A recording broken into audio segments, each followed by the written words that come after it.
Jesus, that was so much more stressful than I thought it was going to be. I went into this film, after seeing the trailer, I was like, cool, a film in the vein of what we got with 2023's Inside. You know, where an art collector breaks into a rich man's house to steal some valuable art, only to discover that the house is rigged, prep for this type of scenario, revealing to be a death trap, trapping the man inside. I was like, cool, movie in that vein, except taking place in a car and starring Bill Skarsgård as a car thief who picked the wrong car to steal, both in the sense of this car being a death trap and also having a sociopathic owner played by Anthony Hopkins, who, unlike in Inside, is actually communicating with this thief over radio, stating he's going to teach him the consequences of his actions. I was like, yeah, choosing between this one and Snow White this week isn't going to be very hard.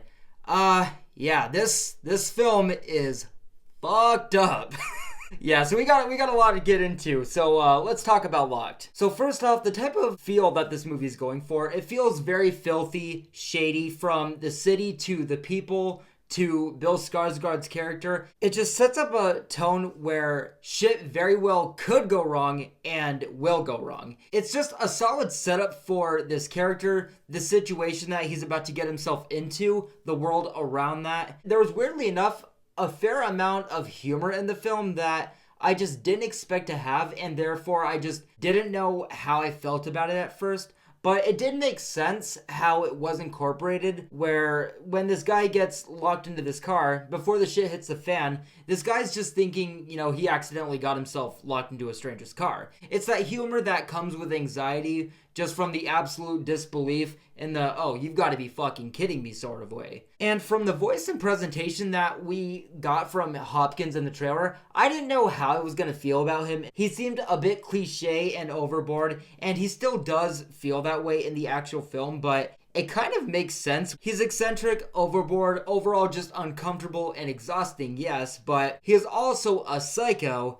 the owner of this car, and hates the fuck out of this guy that obviously tried to steal his car. So the attitude makes sense for his character. And also some of the torture at first does come off a little bit comedic before things get really out of hand. So the whole vibe does kind of work itself out, but it also does just help balance out the tone of the film otherwise, because Skarsgård's character as this man who is being tortured, his acting is so good that you feel as much of what his character is going through, and it actually is really just stressful to watch. And the same goes for Anthony Hopkins and his character. And going even further with these type of characters, the back and forth between these two, it was just so engaging how strong each of their arguments were in both of their positions. You're like, they're both in the wrong, but both make good points and have plenty to say. Both tones are delivered with just equal amount of energy, intensity, more or less screen time, where I actually didn't find myself necessarily rooting for one or the other, but just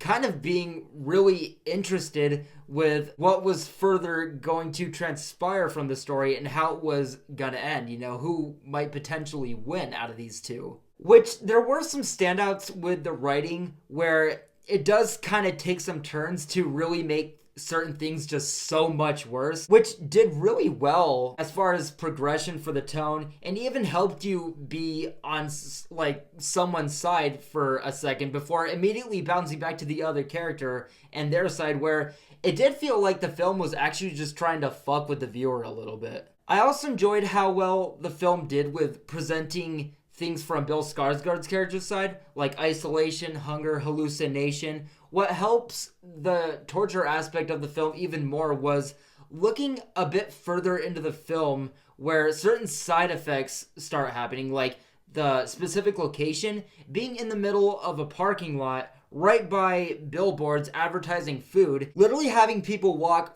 right past while someone is dying in it with no way of them knowing that you're in there. Though I feel like once the film got past the second act, things started to feel just a bit silly, like incorporating the aspect of the car driving on its own that we saw in the trailer. But like the other things that I wasn't sure how I felt about in the movie, I still found justification in this. Aside from the goofiness, it does lead to obviously more fucked up shit, raises the stakes much more, and with this also getting to the last half of the film now, it just kind of makes sense. And I have to kind of spoil something just really quickly, just to make a quick point. How much the film continues to raise the torture, it is actually relentless. Like, this car getting to the point of being self-driving. At first, you see a scene where the car drives the guy outside of his daughter's school. Just having that thought of, like, this guy is, like, he thinks he's gonna die at this point. He's right outside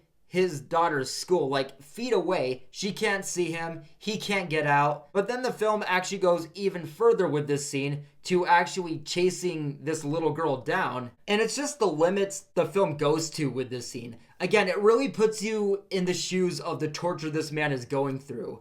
And lastly, this isn't a spoiler because this was actually shown in the trailer, but when Anthony Hopkins finally makes his human appearance on screen, that actually had so much more to it than I thought it was going to. I went into this expecting him to show up in like the last few minutes in a final showdown sort of way. Not only was he on screen much more than I thought he was gonna be, but how much he actually has to do at this point. Scariest performance in Silence of the Lambs.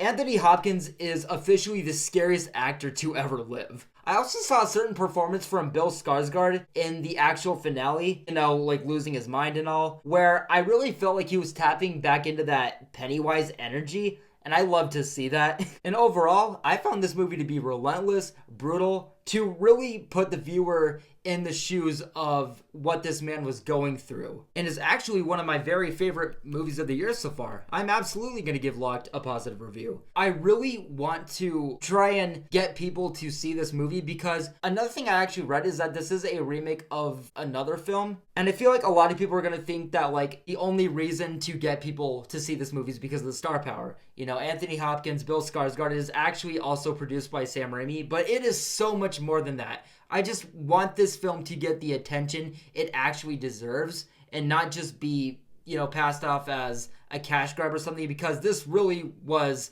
I was actually sweating throughout the whole movie of this. And again, I was thinking when I first got out, maybe my favorite movie of the year, definitely in my top 2 at least. But yes, guys, with all that being said, that is going to do it for my thoughts on Locked. I hope you guys see this film, and for those that do see it, let me know what you guys thought about it in the comments below. But yes, guys, as always, thank you guys so much for watching. I will see you guys in the next one very soon. Take care and have a great night.